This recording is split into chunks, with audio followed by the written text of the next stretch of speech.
Sorry. Good morning, Dolphins fans. Welcome to another episode here of On the FinSide with Kat and Paul. Follow us on Facebook, Twitter, all of our social media outlets, the Fansided Network, as well as FinFanatic.com. We are saving the best for last here. We are previewing the Miami Dolphins secondary today with training camp just 10 days away now. Wow. And be sure to join us for our camp battles as well here before that training camp actually kicks off here. So, Paul, the Dolphins last year in pass defense, when you look at the secondary, 23rd in the NFL in total ranking, which is based only on yards, which really highlights how meaningless of a statistic that is. Because I've seen that number thrown around here throughout the summer to say, well, the Dolphins secondary may not be as good as you think. They were 23rd as far as yards allowed. But the more important factors here, as far as the Dolphins pass defense and secondary, they were 6th in quarterback rating allowed, 7th in completion percentage, 1st in third down defense, 1st in turnovers. And at cornerback, there were only 2 teams in the NFL who had – or 4 teams in the NFL who had more than 8 interceptions out of their cornerback group. The Dolphins had 14 and were tied for first in that area. So they dominate the areas that really do matter here in the secondary.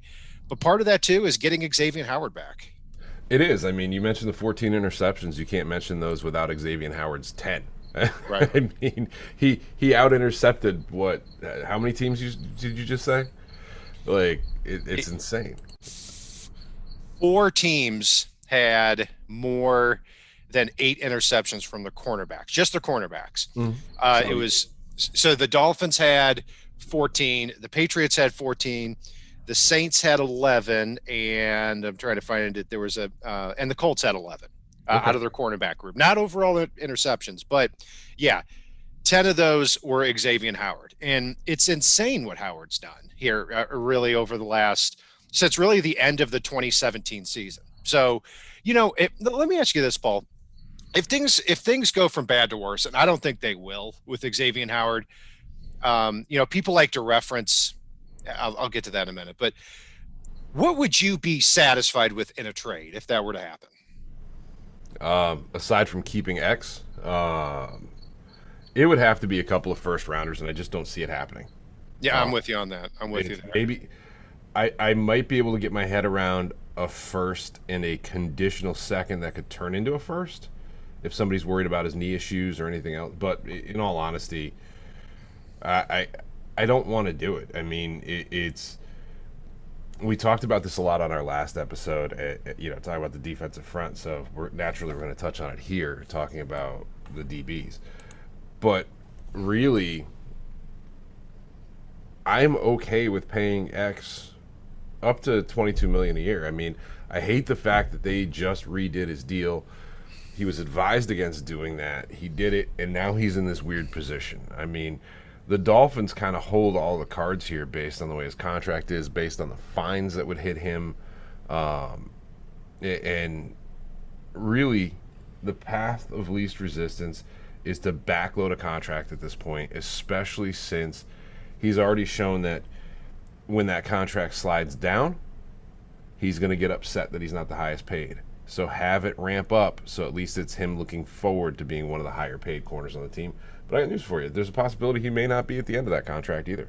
Right, and that's why I don't want to pay him in his 30s, guaranteed money. And I mean, if it's a little bit, that's fine. But 2022, the Dolphins, because the Dolphins have so many draft picks over the last 2 years on rookie contracts and players that will be starting for them, you're going to have 2 on a rookie contract. You're going to have your entire offensive line on a rookie contract. Jaylen Waddle may be the number 1 receiver on a rookie contract.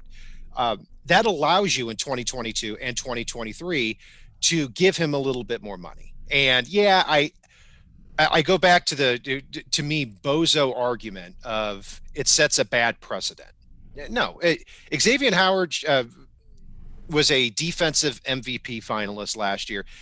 10 interceptions, which hasn't been done in a decade. This is something different here. And this is a team and a defense, too, that relies on its secondary to be great more than any other team. I got news for you. If the Dolphins don't have Xavier Howard and they have a C plus unit next year in the secondary, the Dolphins are not going 500. That is a promise. Yeah, I mean, the other thing that the Dolphins may want to consider, and Cantor may go for, because it was Cantor that advised Howard against going after that deal, is basically having that conversation with Howard. Like, look, we can't do it the 1 year after, but you go out and you're even a shade of what you were last year. At the end of this year, we will sit down and we will figure something out, whether that's a trade, whether that's an extension, whether that's a raise. Play the COVID card. Play the fact that the cap didn't go up nearly as much as it probably should have this year. Play whatever card you have to.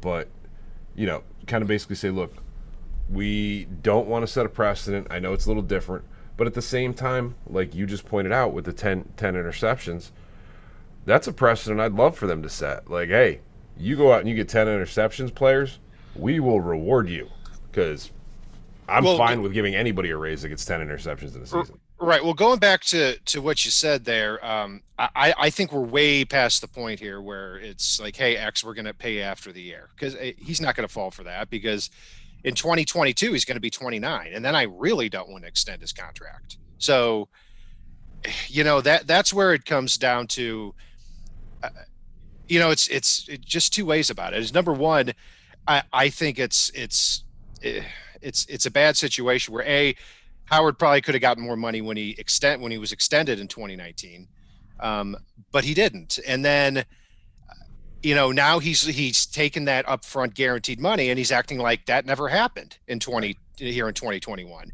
So basically, his contract over the next 3 years is 3 years, $40 million, with basically nothing guaranteed. So I understand him wanting a little more. And if this is a respect thing, I think it gets done. Okay, because if it's about just, hey, I want guaranteed money, I've outperformed my contract with how it is now, I get it. If it is hey, I want Jalen Ramsey, $20 million, a completely new deal, and I'm not showing up, that's when it could get ugly. I don't think it's going to get ugly, though. Yeah, there are possibilities of it getting ugly, like you said, but I don't think it does. And at the same time, Ramsey's only $20 million? I think he's 21. I'm weird. I'm okay with paying a guy that gets 10 interceptions a season $20 million a year. Because it wasn't a freak occurrence that he did either. Like, he's one of the most talented corners in football. We've got a scenario set up where they'll throw at him, because of the play of Byron Jones on the other side.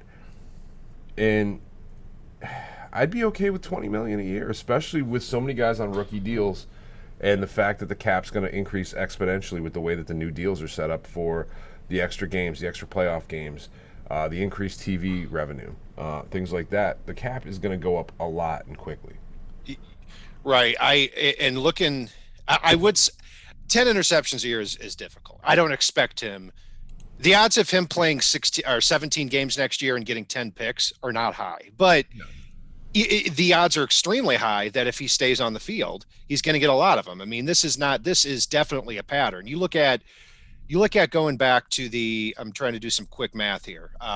So 28. So in the last 36 games, Xavier Howard has 22 interceptions.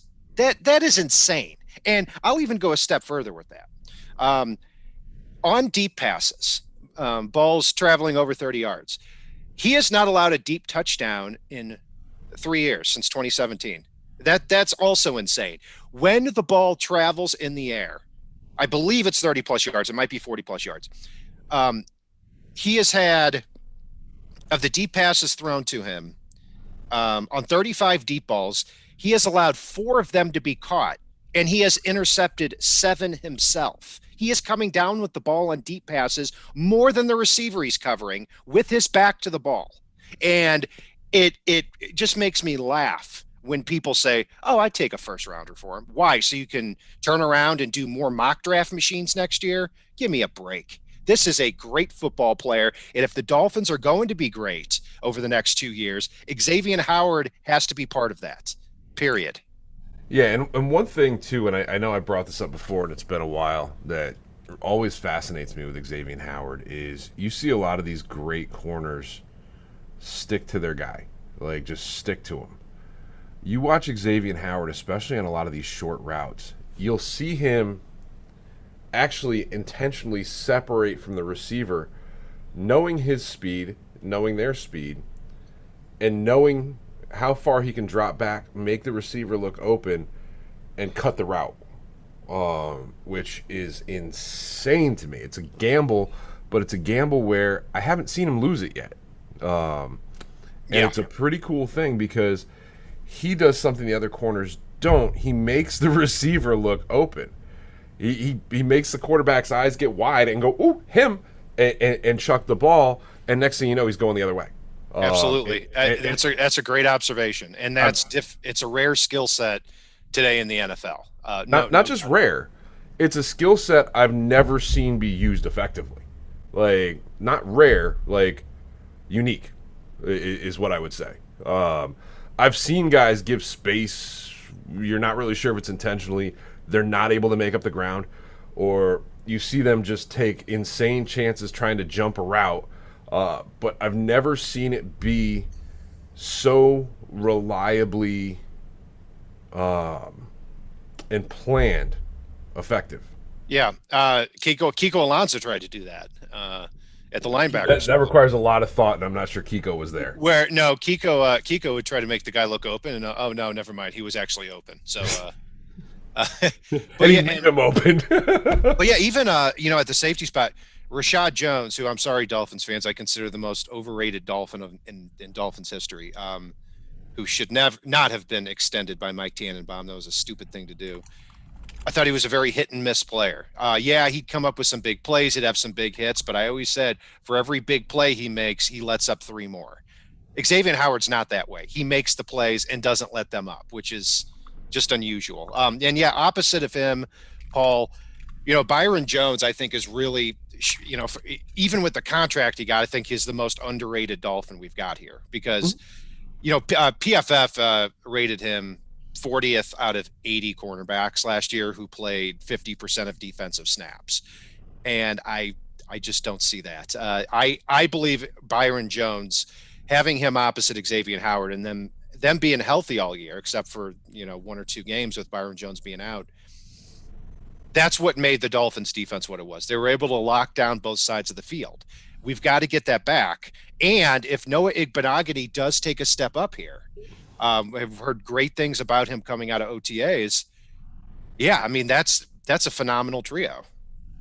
It is. And you add to that mix the fact that Nick Needham had a very underrated season last year. I mean, I know he didn't finish the season strong, but overall, Nick Needham was very good last year. So, I mean, they've got Jason McCourty as well to fight for that nickel corner spot. Or, and when you go to a dime, you've got the talent there. Now, what I will say is I'm very curious to see, and I know I'm jumping positions in the secondary here when I say this. Brandon Jones did look good last year. We did get Javon Holland, but Bobby Mccain made a lot of the defensive calls and adjustments from that safety spot. And a lot of that, while it is based on, you hand the guy the same play sheet, it's based on what Bobby would see out on the field. Bobby allowed a really low passer rating to his area as well. But it'll be very interesting to see who's making those calls in the secondary. If it's going to be Eric Rowe or if it's going to be Brandon Jones or Javon Holland. And then if those adjustments have an impact on everything across the board. Because at the end of the day, what they see or don't see is going to be critical as far as those calls go. Right. And yeah, that's a great point. Both of us would have liked to have seen McCain stay simply because it's a veteran secondary, and anything that could potentially throw that off as far as calls, as far as production, could be a problem. But I'm hoping that Brandon Jones starts at free safety and rises to the occasion. And he was I have a few questions with Brandon Jones. Does he have the speed and the range and the ability to flip his hips fast enough to get to a spot as that last line of defense. Maybe, maybe not. But what I respect about him is, Brandon Jones is somebody, for people that don't know, when he got hurt his last year at Texas, he contacted all 32 NFL teams and got basically their playbooks. He then, when he was talking to those teams, referenced specifically how he would game plan for a specific opponent on their schedule. And that blew everybody away. And that has a lot to do with why he was a third-round pick for the Dolphins, even with the injury. And if the Dolphins hadn't taken him, he was going to go somewhere in the third or fourth round. So football IQ, passion, he certainly has it.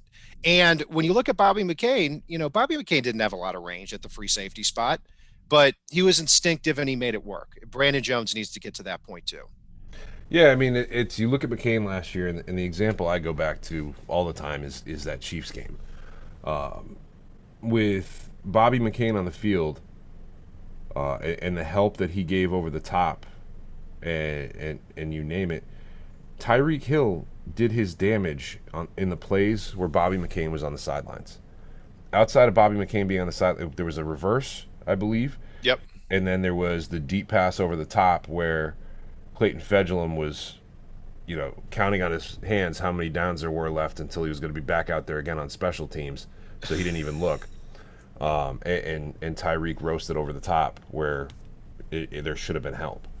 And for that to be a thing, it's one of those things that's doesn't show up in a stat sheet. It doesn't show up in PFF as far as that goes. But the value that he adds against one of, if not the best wide receiver in the NFL, the help over the top, the help up along the sidelines, is huge. Now, you mentioned Brandon Jones, though.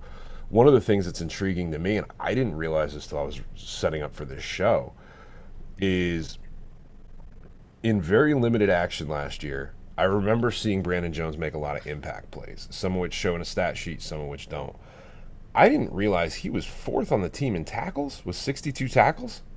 That's insane. Is that Brandon Jones? Wasn't it? Wow. Yeah. I don't know. Yeah, 62 you can look tackles, that up there. 41 solo, 21 assists, 3 tackles for loss.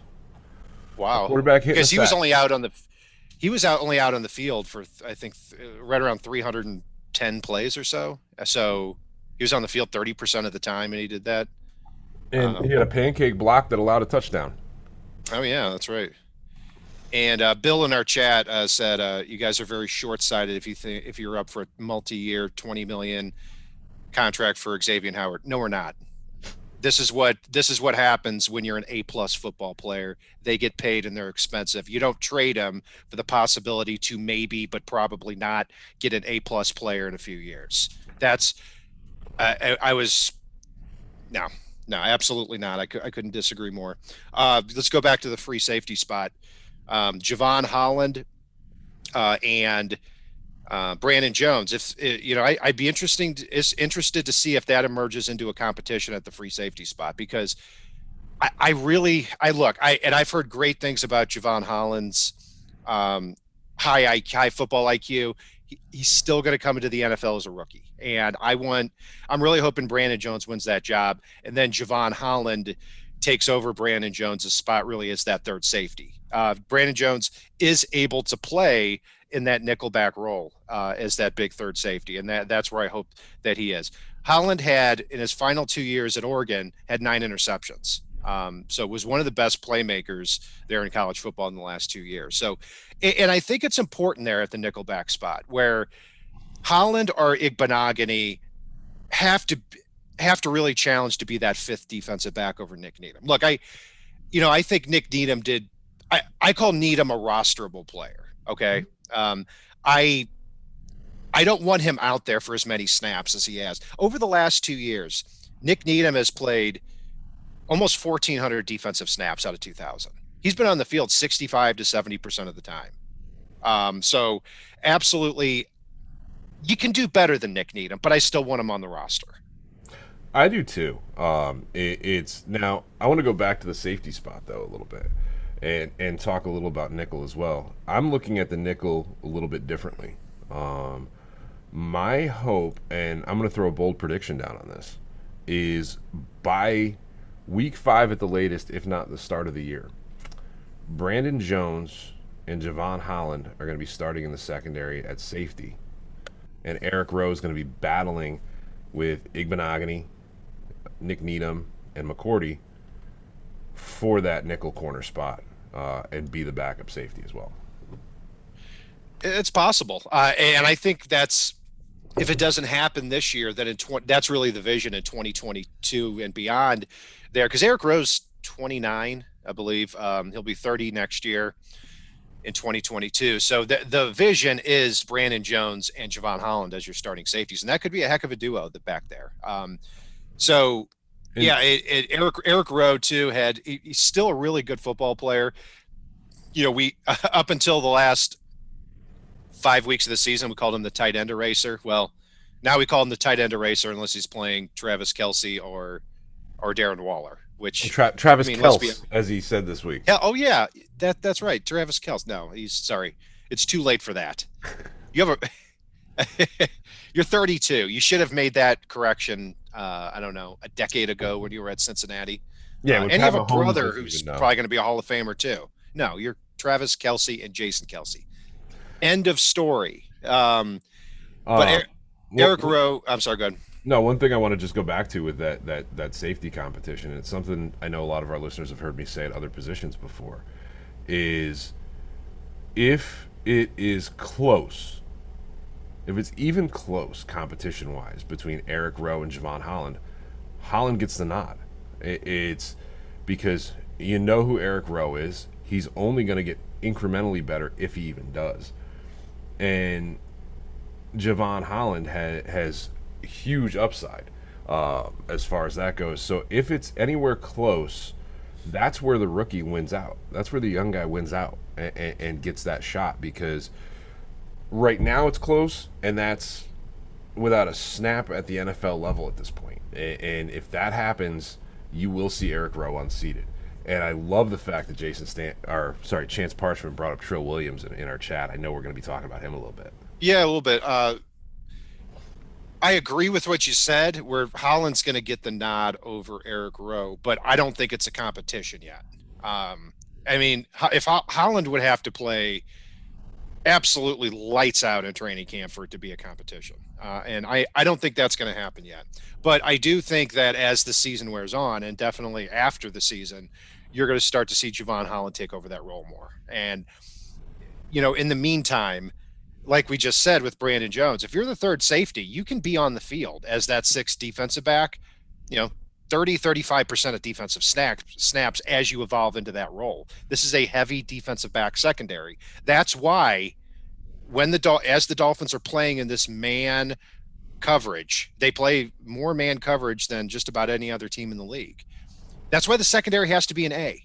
That you cannot walk a weak link or two out there in the secondary, because we saw what happened when, Nick Needham, I wouldn't even say is necessarily a weak link, but he certainly looked like it in the final week against Buffalo when he went up against Isaiah McKenzie. He let up 3 touchdowns to Isaiah McKenzie. You can't, and I got news for you. Josh Allen will not look Xavier Howard or Byron Jones' way at all if there is a weak link in the secondary, like Nick Needham showed that he was, at least in the final week of the year. Yeah, and that's where I don't want to see Clayton Fedulum out on the field in defensive alignments ever.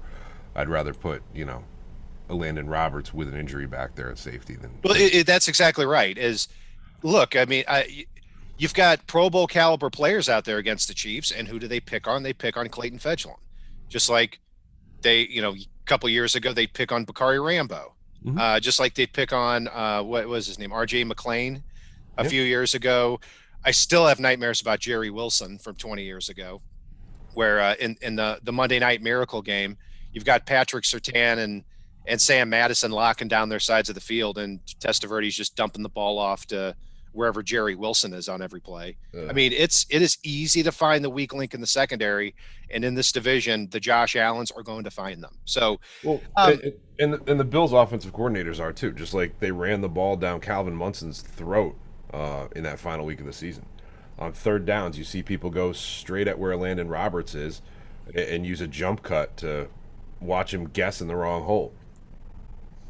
Right. Yeah, absolutely. And that's what many things I like about this defense here is I don't think we're going to be trotting out many players like Calvin Munson, like Clayton Fedulum again here. So if they make the team, hopefully they never play on defense, because you've got now you've got Duke Riley ahead of you if you're Calvin Munson. You've got Javon Holland ahead of you if you're Clayton Fedulum, and that's how we want it. So looking at the depth chart, let's assume Xavier Howard is in the fold here.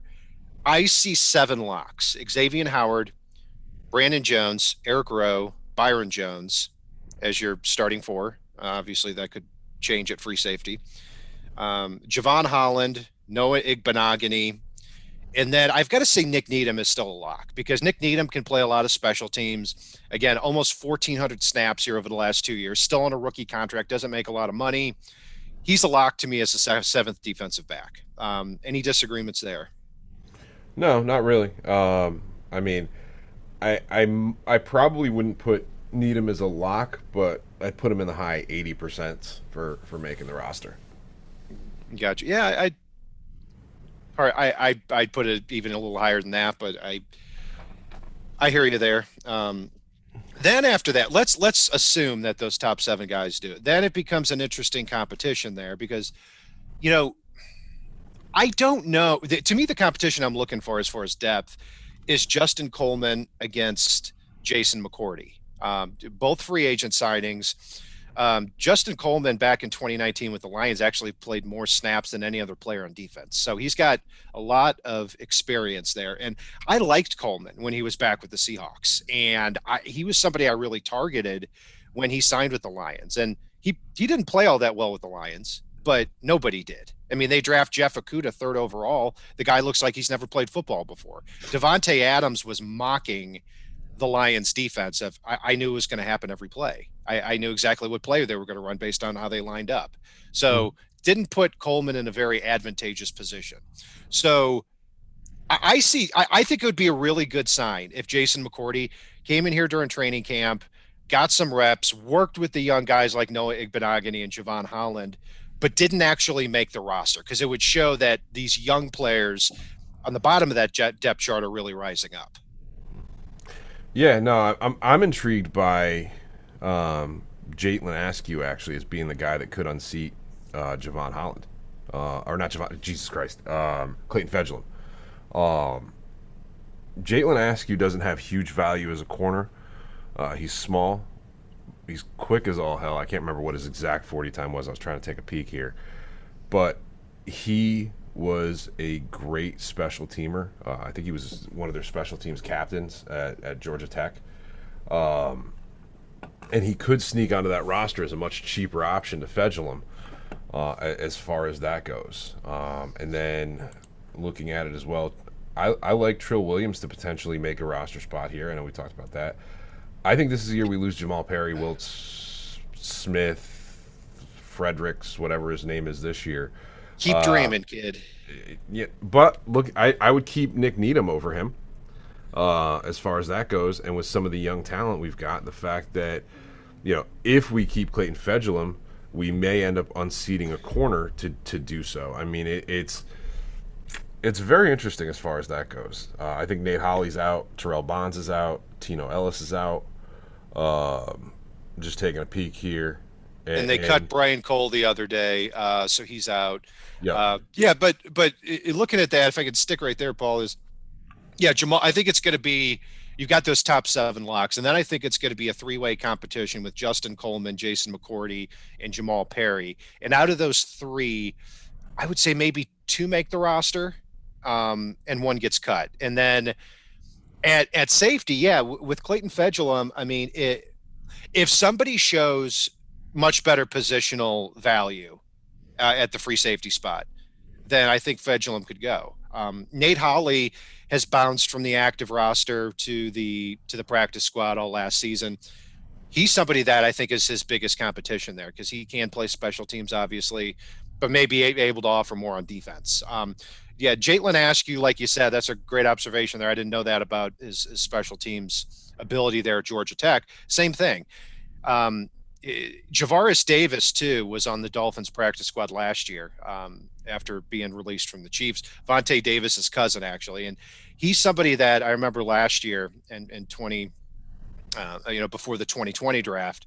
I was expecting him to get drafted. He went to the Senior Bowl. He was a late invite to the Senior Bowl, and he looked like one of the best cornerbacks there all week. So he does have speed. He does have some ability. He's got the bloodlines. Maybe he pokes his head into the race too. So, yeah, I mean, I'm looking at the bottom of that depth chart. It's going to be a lot of interesting competition.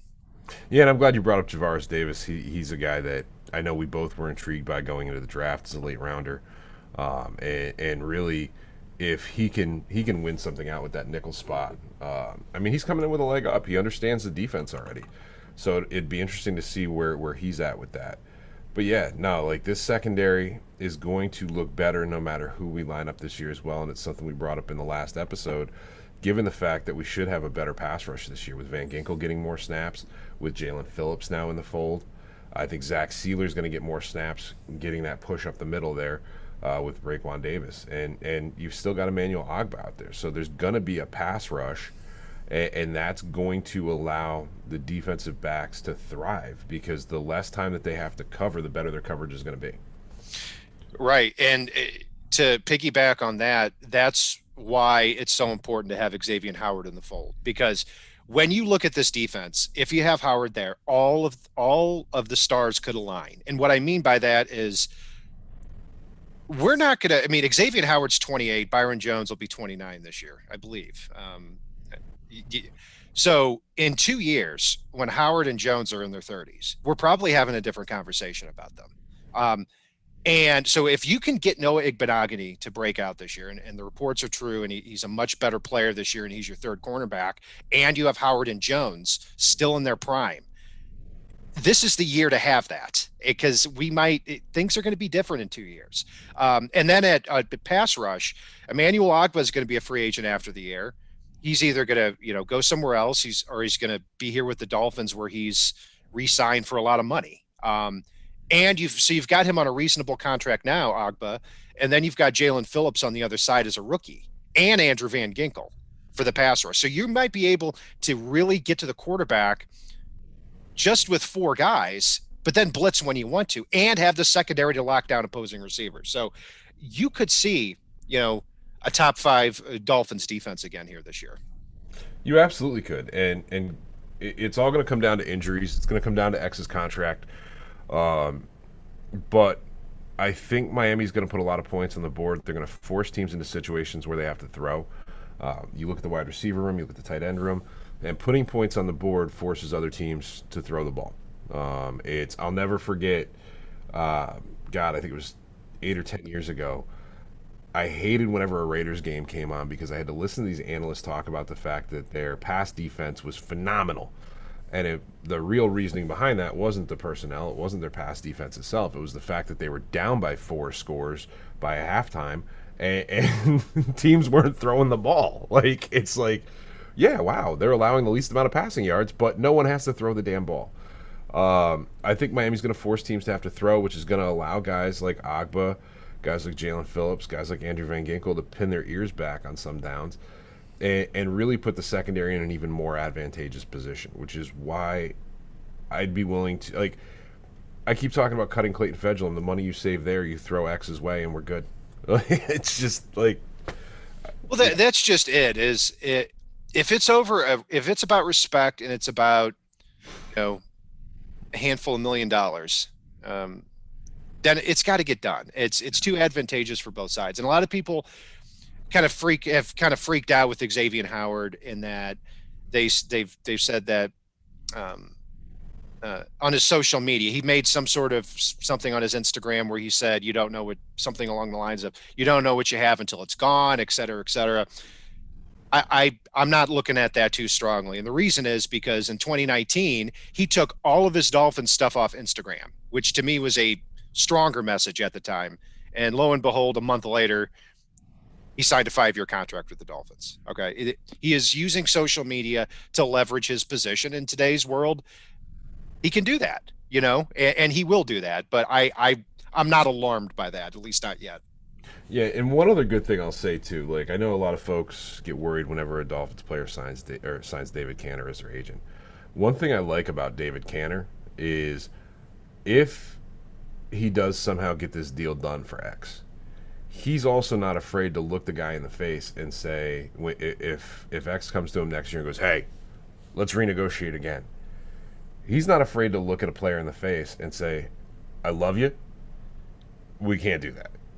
Like that's a no go, and that's one of the things I do like about him is he's got his finger on the pulse. Like I said before, he told X not to renegotiate last year so he could renegotiate this year more easily, and Howard didn't listen last year and didn't hire him. So now he went back and hired him this offseason because he realized he knows what he's talking about, and so that's something that I like about the fact that he's got Cantor as his agent if they're able to get a deal redone. Let me tell you what I like about David Cantor being his agent. Nothing, because I respect David Cantor as an agent. If I liked him being his agent, he wouldn't be good at his job. But to me, the alarming thing and what from the beginning was that he switched agents from Bilbo to David Cantor. That means you mean business on that. And this is something he's very serious about, and he wants to get something done. So I don't know. We'll see. If it's about respect, then I think he'll get it from the Dolphins. But this is and I see in the chat here, somebody said maybe Howard just wants out. No, he doesn't. No. He does not want out. He just wants money. This is about money, 100% about money. And I think at the end of the day, he's going to get it. So we'll see what happens there. A few other things about, I see a few things in the chat, comments about run defense here. Yeah, the Dolphins could be better in that. They were, just to give you some stats here, against the run last year, they were 16th in yards allowed, 18th in yards per carry to everyone, 15th in yards per carry to opposing running backs, and 20th in yards per carry to opposing starting running backs. But a lot of that occurred in the first 4 weeks of the season, before Raekwon Davis really stepped up. And, I don't think I'm not a believer in building your team to stop the run. I hope that you can commit few resources to stopping the run and being at least decent at it. And I think that the Dolphins are there. And you add Bernardrick McKinney to the mix here, who's 6'5", 250 pounds. That's his specialty. And I think he's going to be a big upgrade from Landon Roberts there in that spot too. But yeah, you can always be better at it. Yeah, no, and the Bernardrick McKinney thing upgraded two spots because it opened a window for Andrew Van Ginkel, who flashed a lot of special promise last year, and it upgraded the Landon Roberts spot next to Jerome Baker. Jerome Baker's an ascending talent who I like a lot. And you're right about the run defense thing. If you're focusing all your resources on stopping the run, you're planning to play from behind a lot. Like it's just that simple. And actually, before we move on any further, I do want to mention, guys, Metlife Takeover tickets are on sale. It's the weekend of November 21st, I believe, at this point. Great opportunity to go watch a game with a few thousand Dolphins fans at the Jets Stadium. These guys raised tons of money for charity. They raised over $10,000 last year. They've got a lot of times Joe Rose does a show from the tailgate. Sam Madison's gone to the game with us. Terry Kirby, Tom Garfinkel comes out. All the local beat reporters that are up there tend to come out to the tailgate and hang out. The Marx brothers were out there a couple years ago. I'll be up there this year yet again. If you're anywhere in the area, you guys got to come. We will get Cat out to that one of these years. We will get Cat out to it one of these years. Absolutely. One of these years for sure. With a 1-year-old at home probably isn't the right time right now, but I will certainly one of these days. No doubt about that. Dolphins NYC does great work there, and I love playing when the Dolphins are playing at New York every year because I want to see how loud those Dolphins fans are going to be in the Jets Stadium. Kevin Clements and Chad, we appreciate your comment there, but we've got over 100 people here in the Dolphins YouTube chat this morning on a Saturday morning. And, I don't know if we're going to stick with Saturday morning long term or not, but it works well now. I'm up at 5:30 because Or a disgusting human being. I mean, I've got a 1-year-old. Look, at 5:30, it doesn't matter if I go to bed at 9 o'clock or if I go to bed at 3 a.m. 5:30 a.m. My 1-year-old's going to be up. My 2 dogs are going to be up, and my wife's going to be up. So I don't have a choice in that matter. So this works well now, and you can always catch the replay as well on the back end. So thanks everyone for joining us here. Paul, anything else jump out to you here from the Dolphin secondary? Not really. I mean, it's going to be a few exciting battles to watch. I'm very curious to see how much Igbenogany has progressed, and God, I really do hope we get X back. Like, people can. The dead time right now has people speculating that he's already out the door. We don't know that yet. Like, we don't know that yet. It's been very quiet, and that leads to a lot of useless speculation, which catches on in the era of social media. Let's just see what happens there, see how it plays out. And this is part of the dance here between the Dolphins and Xavier Howard. I mean, I don't blame Howard for trying to get a little bit more money, because he is not going to get this opportunity in 2 years to do that. This is his last opportunity to get more money. He's coming off an unbelievable season where he should have won Defensive Player of the Year. And for the Dolphins, if they had just handed it to him on day one, I would have no respect for Chris Greer and how he does his job. So this is part of the dance here. And I think we're going to see something get done in August. And the position I like that the Dolphins are in, and what Greer does, is all players are open for trade. If you blow me away with the trade offer, you give me a Laramie Tunsil type package, yeah, we might trade Xavier Howard, but you're going to have to do that. And I don't think any other team is going to do that. If I were to make a prediction of a team that might cough up a lot for him, if it came down to it, it'd be the Arizona Cardinals. Because they have added a lot of veteran players here this off season, like the AJ Greens, and James Connors, these guys who have been in the league for a while. They really do want to win now, because Cliff Kingsbury's on the hot seat. They're very, very weak at the cornerback spot. They typically don't trade first rounders, but they haven't drafted a lot of good first rounders here over the last 10 years either. So I don't expect them to get traded. You never know. John, thank you very much for the donation there. And we appreciate all you guys here, and thanks for joining us. Be sure to join us next week, where we're going to go through, it's probably going to be a little bit of a longer show. We're going to go through the training camp battles here, really from top to bottom, things to look out for before training camp. May be here next Saturday. Otherwise, you're going to have to catch us throughout the week. We'll be sure to send an announcement on that. But that's going to do it for our breakdown of the Dolphins secondary. I'm Brian Cat NFL on Twitter. Paul is fanatic_pick. Be sure to check us out as well on Twitter, Facebook, all of our social media outlets, the FanSide Network, finfanatic.com. And if it is not on the right side and it's not on the left side, it is on the fin side.